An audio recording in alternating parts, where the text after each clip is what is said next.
Halo guys, jumpa lagi dengan channel YouTube saya. Nah, setelah 2 minggu yang lalu saya membahas tentang saham Gudang Garam yang turun sampai 65%. Kali ini saya akan membahas mengenai prospek bisnis dari PT Gudang Garam dan juga ekspansinya. Nah, secara reputasi, tidak ada satupun yang meragukan kemampuan pendiri dan manajemen PT Gudang Garam mengubah pabrik rokok rumahan di tahun 1970-an menjadi raksasa kretek dan pernah menjadi pembayar pajak terbesar di negeri ini. Nah, tetapi pepatah mengatakan tidak ada gading yang tak retak. Video ini tidak dimaksudkan untuk menggurui atau menjadi sok lebih pintar, tetapi kali ini saya akan membuat analisis perbandingan untuk menghindari subjektivitas pribadi tentang bagaimana masa depan dan strategi ekspansi PT Gudang Garam. Oke, sebelum membahas lebih lanjut, kita akan membahas dulu gurita bisnis dari PT Gudang Garam. Nah, berikut ini adalah komposisi pemegang saham dari PT Gudang Garam. 69% saham dari PT Gudang Garam dimiliki oleh Surya Duta Investama. Kemudian 6,26%-nya dimiliki oleh PT Surya Mitra Kusuma. Kedua perusahaan ini sejatinya adalah perusahaan investasi yang dimiliki oleh keluarga besar Wonowijoyo sebagai pendiri. Artinya sekitar 75,5% dikuasai oleh perusahaan investasi milik keluarga sendiri. Sedangkan sebagai individu, saham yang dimiliki oleh Yuni Setiawati Wonowijoyo dan Susilo Wonowijoyo itu kurang dari 1%. Strategi kepemilikan seperti ini di dalam satu perusahaan sebenarnya sudah sesuatu yang lumrah untuk kemudahan administrasi dan pajak pribadi. Selanjutnya, pemegang saham terbesar dimiliki oleh publik melalui Bursa Efek Indonesia sekitar 23,78%. Artinya bahwa tidak ada institusi lain yang menjadi pemegang saham dari PT Gudang Garam sebagai pengendali. Di sini menandakan bahwa perusahaan memang memiliki reputasi keuangan masa lalu yang sangat bagus. Beberapa perusahaan yang pernah kesulitan keuangan biasanya ditandai dengan kepemilikan saham oleh lembaga finansial dan lembaga investasi lain. Hal ini terjadi karena biasanya ada proses swap hutang yang jatuh tempo yang dikonversikan menjadi saham. Nah, di struktur Gudang Garam, hal ini tidak terjadi. Dan ini menandakan bahwa perusahaan ini memang memiliki kekuatan finansial yang sangat baik. Kekuatan finansial yang hebat ini bisa kita lihat dari struktur anak perusahaan dan pola ekspansi bisnis yang akan kita bahas di segmen ini juga. Kekuatan yang bisa berubah menjadi horor ketika bisnis berkembang tidak sesuai dengan tren yang ada. Nah, oke, untuk memperjelas mari kita korek-korek anak perusahaan dari Gudang Garam. Secara urutan jumlah aset, berikut ini adalah anak perusahaan PT Gudang Garam. Yang pertama adalah PT Surya Madistrindo dengan nilai aset sebesar 8,77 triliun rupiah adalah distributor rokok Gudang Garam untuk wilayah Jakarta dan sekitarnya.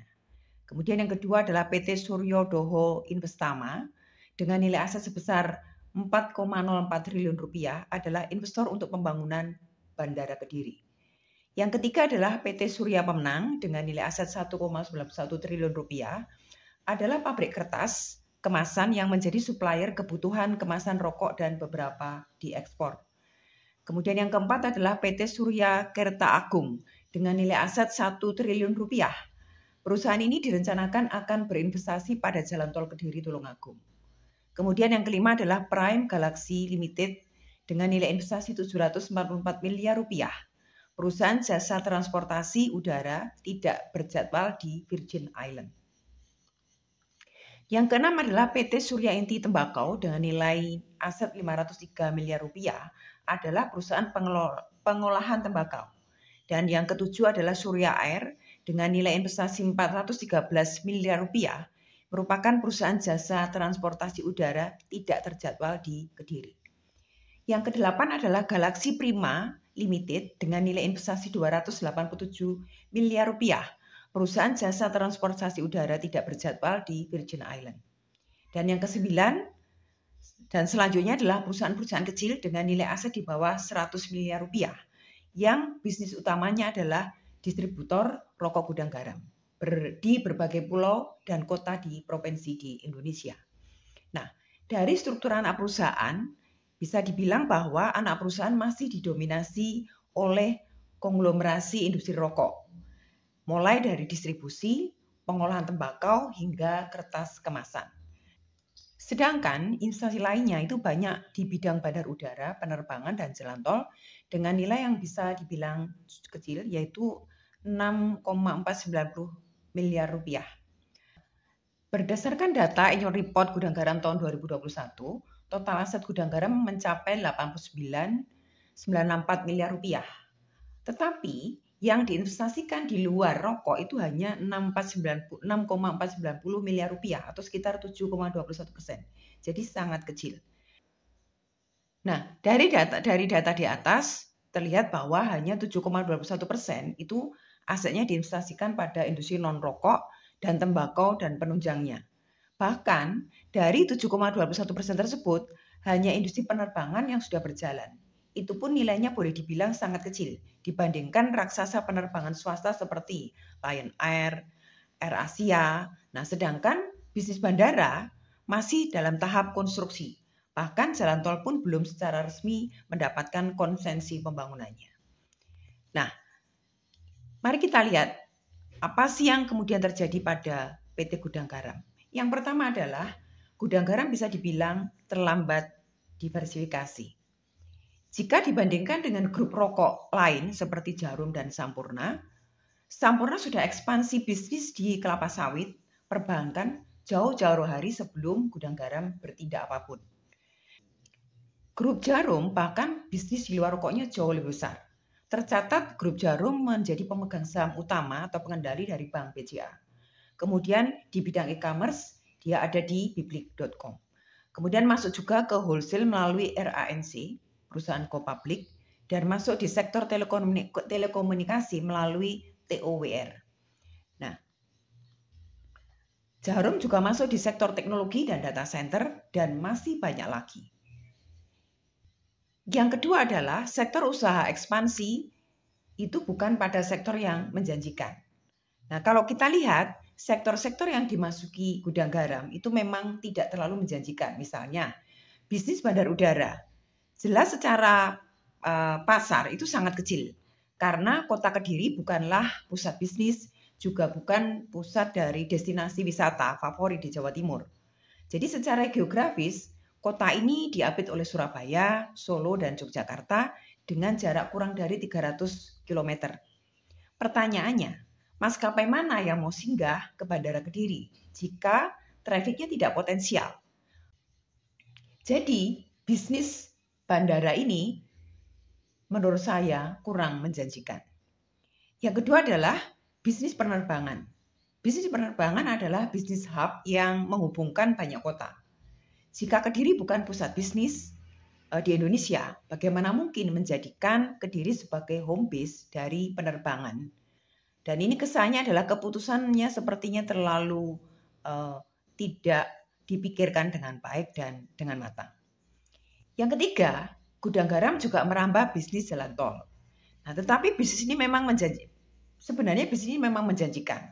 Tetapi prospek terbesar justru bisnis jalan tol itu di kota besar, di mana kemacetan menjadi momok yang paling besar. Bisnis jalan tol yang menghubungkan kota Kediri, Tulungagung, Nganjuk, Kertosono adalah terlalu beresiko. Kenapa? Karena di hari kerja pun jalur antar kota itu tidak terlalu ramai. Hanya ramai pada saat weekend ataupun hari-hari besar lainnya. Nah, yang ketiga adalah strategi ekspansi yang ditempuh oleh Gudang Garam nampaknya kurang tepat. Simaklah video saya mengenai Indofood dan Facebook. Perusahaan ini dan rata-rata perusahaan yang lainnya itu berkembang pesat melalui proses akuisisi dan merger. Sedangkan Gudang Garam itu terkesan sangat konservatif. Mereka memulai benar-benar dari nol.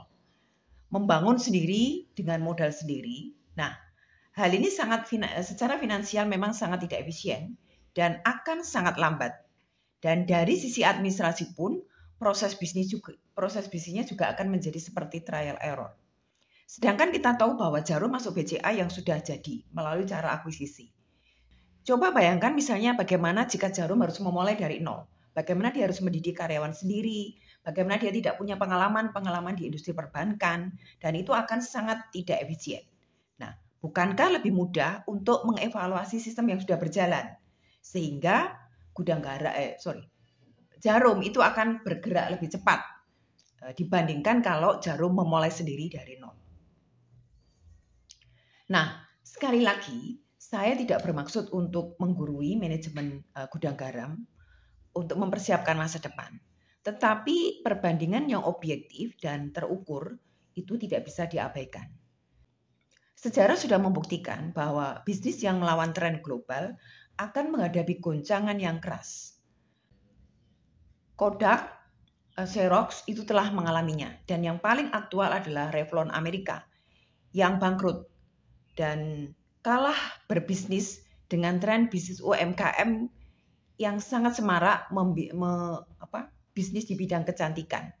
Dan mereka dengan sangat agresif memasarkan bisnisnya melalui berbagai sosial media seperti TikTok, Instagram, dan YouTube. Pertanyaannya adalah, apakah gudang garam masih yakin melawan tren kenaikan cukai rokok dan isu kesehatan? Apakah gudang garam juga masih yakin bisa berkembang tanpa mengandalkan akuisisi, merger, ataupun pendanaan-pendanaan di pasar modal? Nah, waktu yang akan membuktikan apakah gudang garam akan sesukses seperti Jarum atau bahkan Sampurna yang sudah mendahului dengan melakukan ekspansi di berbagai bisnis melalui cara-cara yang banyak dilakukan, yaitu merger, akuisisi, dan seterusnya. Mereka tidak memulai bisnisnya dari nol. Mereka tahu bahwa mereka tidak pakar di bidang-bidang tertentu, lalu apa yang mereka tempuh adalah cara-cara yang sangat smart, yaitu melalui proses akuisisi atau merger.